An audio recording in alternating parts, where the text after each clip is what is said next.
So you can't. What do you do with the baby oil? Do you just slip and slide on each other?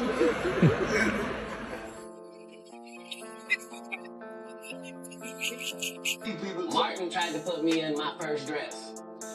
When he had to go on his hiatus, he tell me, Cat, when I come back, I need you. You my young partner, you my brother in comedy. When I promise me that my next movie, it'll be me and you. You know, we get in that office and this fool pull out Big Mama's House 2. I almost died. A lot of my friends ask me, they say, Dave, did you know anything about those freak off parties? And I'd be like, nah, man. I don't know anything about freak off. He lost $50 million. No, that's not even close to what happened to this dude. And until you understand what happened to the dude, you don't understand what happens. Like, no, not they offered him $50 million and he turned it down. Who gonna turn down $50 million?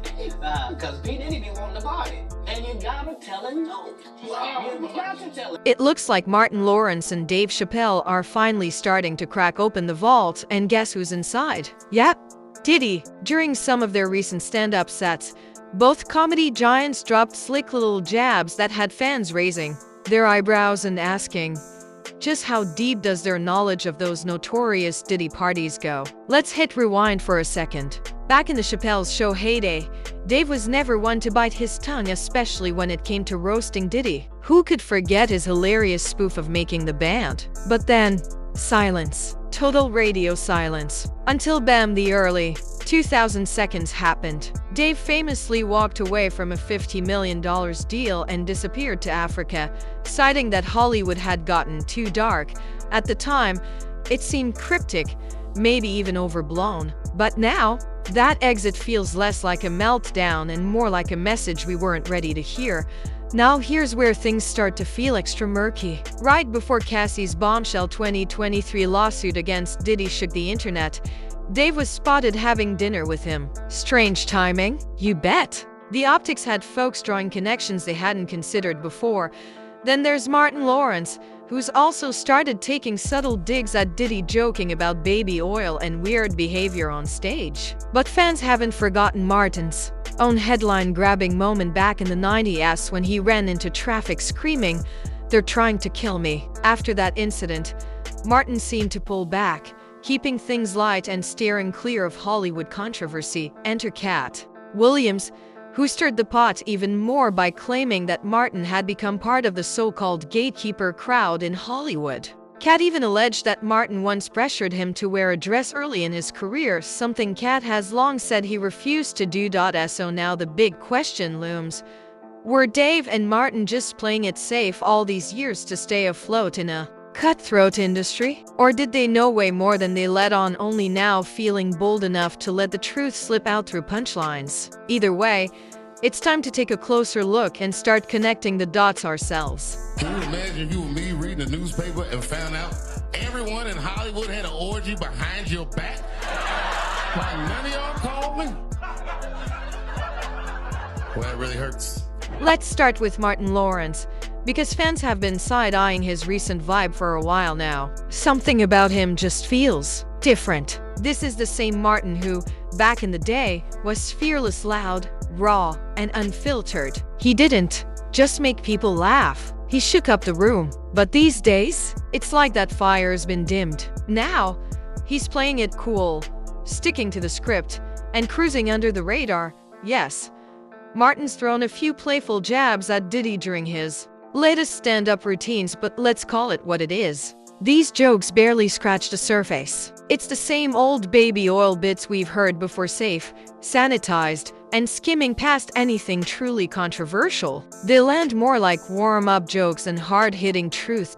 So what gives? Is Martin just trying to keep his head down in an industry known for chewing people up and spitting them out? Or is there something deeper, maybe even a calculated choice to stay silent on the things that really matter? Whatever the reason, fans can't help but wonder, is Martin protecting his peace or protecting someone else's secrets?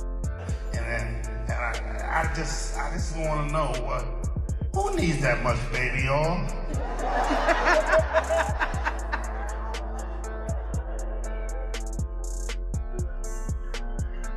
Who needs that much baby baby oil in bulk. Who buys baby oil in bulk? You can't with it. You give her a bacteria infection. What you do, play slip and slide on your body? Scroll through Martin's comment sections and it's written all over the place. Fans aren't just let down, they're downright suspicious. The energy has shifted. A lot of longtime supporters feel like the Martin they once knew, the fearless, truth-telling firecracker, has faded. Instead, they see someone who's traded that boldness for comfort. Someone who might have folded to the very system he used to call out. To them, it doesn't look like growth, it looks like surrender. Yeah, man, oh man, look at all these white people. No, I mean, I guess this ain't the Def Jam, right? So I guess I better be cool, huh? I got some black folks out there to back me up, though.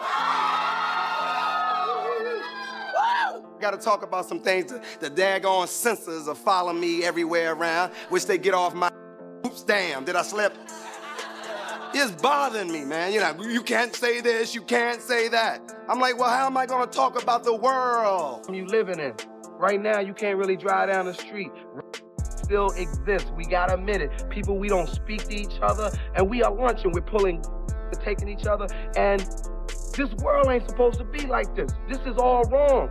We fight, and we're fighting for the wrong things. Everybody measures success in having a car, having a big house, but success is measured in your happiness. Because if you ain't happy, it don't mean a damn. The Martin we see today doesn't quite echo the Martin we once knew. And no, it's not just a natural wear of time. There's a different weight to it, something heavier, something unspoken. One fan didn't hold back, saying, "People in glass houses shouldn't throw stones." Another longtime admirer shared a more heartbreaking take.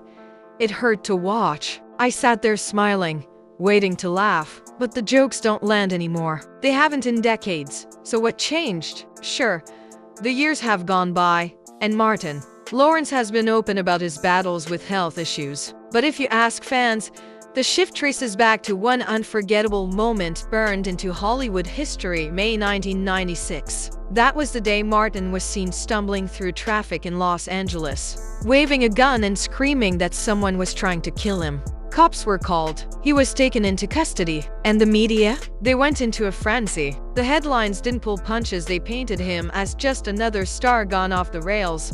Not long after, the whispers started turning into full-blown rumors. Tales of drug use, murmurings of a bipolar diagnosis, none of which Martin ever confirmed. He later clapped back, accusing the media of twisting his breakdown into tabloid bait. "You don't know what it's like until you've lived it," he said, slamming the way his truth had been warped for clicks. Years later, Dave Chappelle would revisit that moment in his legendary 2006 interview with Oprah. When asked why he walked away from a $50 million deal and vanished to Africa, Dave didn't just talk about himself, he pointed to others, like Martin, who seemed to unravel right when they were winning. He wasn't throwing shade. He was trying to tell us something. That fame, especially black fame, can come with a price so steep, it quietly destroys people. And maybe, just maybe, Martin was one of the first to show us just how dark and lonely that spotlight can get. I'm glad you're here. Everybody wants to know, why'd you walk away from $50 million? Well, I wasn't walking away from the money. Yeah. I was walking away from the circumstances Uh-huh. that were coming with the newfound plateau. Yeah. It takes a while when you punch through to adjust to the atmosphere. Mm-hmm. It was completely outside of my frame of reference. I've been in show business since I was 14, and I've heard the stories of what happens, and I've seen these kinds of things play out in front of me. Okay. When you say you heard the stories, what do you mean? What stories? I mean, you see before, look, Mariah Carey made a $100 million deal, and 3 months later, she's all of a sudden mysteriously crazy. Or Martin Lawrence punches through and he's waving the street screaming. They're trying to... Yeah, we hear those stories. And it always happens around the time of their career where it seems as though they're crossing over the next plateau. Martin Lawrence just doesn't shine the way he used to, and fans feel it. It's not just age or time taking its toll. Something changed after that infamous moment in 1996. That's when Martin was found wandering through traffic in Los Angeles, waving a gun and shouting that someone was trying to kill him. The incident made headlines instantly, and the media didn't hold back. They painted him as yet another celebrity losing his grip, and the rumors came fast: talk of drug abuse, whispers of mental illness. Martin, however, pushed back hard. He insisted the media had blown everything out of proportion just to feed the spectacle. "You don't know until you've lived it," he said, calling out the way his pain was spun into entertainment.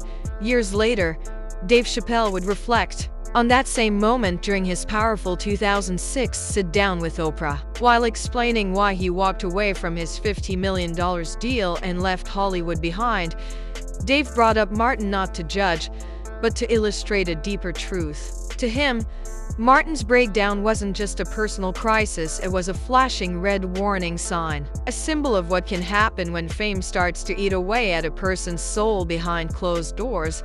And now, looking back, Martin's story feels less like a headline and more like a cautionary tale.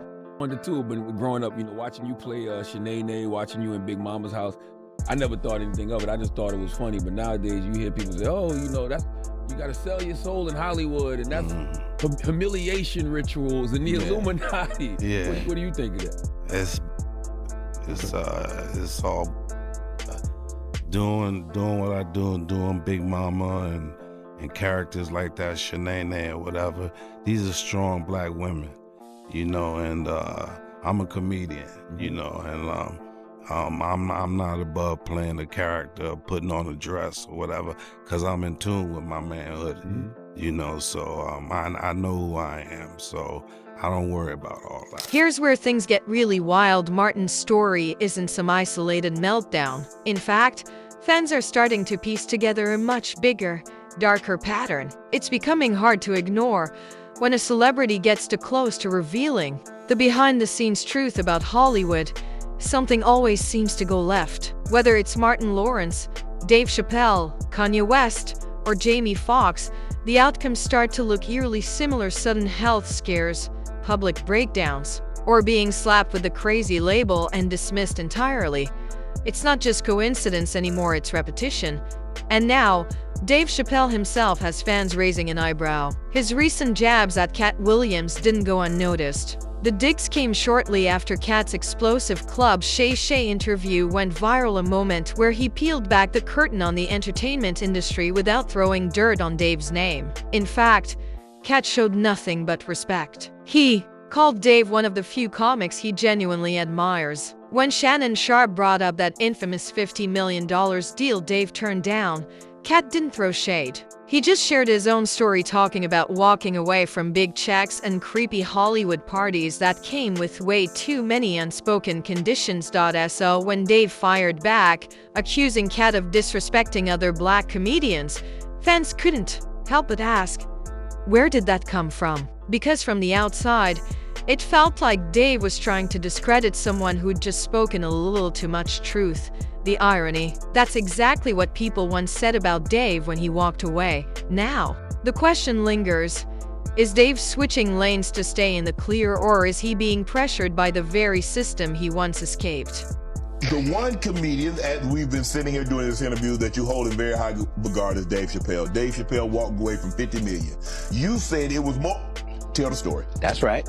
Yeah, that wasn't the thing. It wasn't, people say that he lost $50 million. No, that's not even close to what happened to this dude. And until you understand what happened to the dude, you don't understand what happened.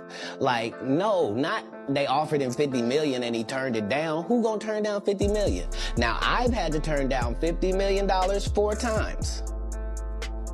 4 times. Just to protect my integrity and that virgin hole I was telling you about. Right. Because P. Diddy be wanting to body. And you gotta tell him no. You got to tell him no. I did.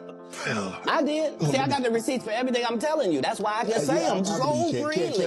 Martin's story isn't an isolated case. Fans are starting to see a disturbing pattern. Celebs like Dave Chappelle, Jamie Foxx, and Kanye West who speak out often face sudden health issues or get branded as unstable. It's happening too often to dismiss. And now, Dave's surprising digs at Cat Williams, despite Cat never disrespecting him, have people questioning if Dave's shifted sides or is playing it safe under pressure. He only eats the he didn't say anything about any of these white boys. And none of these white boys function like that. And Cat is one of the best painters in the game. Stop. And Cat hurt people, but I'm a hurt person that never hurt people. And he does it all the time. This one and that one and this one. But anything that you did wrong. He didn't do nothing wrong. I'm gonna bring a black guy. Cat did this to me. Cat was talking about that he did to other but not about anything that he did to him.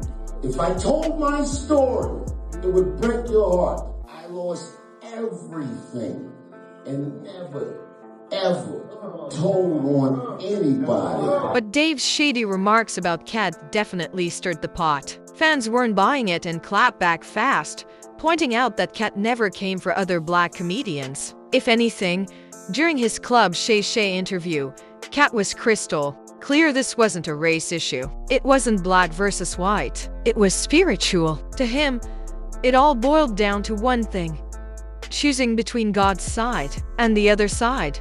Michael Jackson, when I talked about R. Kelly, they canceled me for these things because why would you talk about another black dude?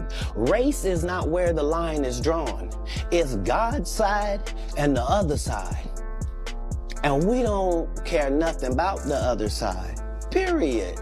Period. All of these big deviants is all catching hell in 2024. It's up for all of them. It don't matter if you Diddy or whoever you is. Takes any of them, all lies will be exposed. That's all. And anyone who takes that the wrong way, know why they take it the wrong way. Hold up, things got even messier when Dave took to SNL to address the Diddy drama, casually claiming he never attended those infamous parties. But fans weren't buying it. To many, the whole moment felt less like a genuine denial and more like strategic damage control. The timing, the tone, it all raised more questions than it answered. A lot of my friends ask me, they say, Dave, did you know anything about those freak-off parties? And I'd be like, nah, man. I didn't know anything about the freak-off. And they all look at me like, and they'd be like, well, how all these people you know was at the freak-off, but she's the only one that wasn't at the freak-off?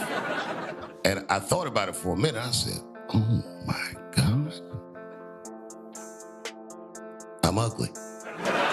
They didn't call me though, because the stories that come out about it are crazy. I saw one thing on the internet, so I'm not sure this is true. Probably doubt it's true, but I saw it.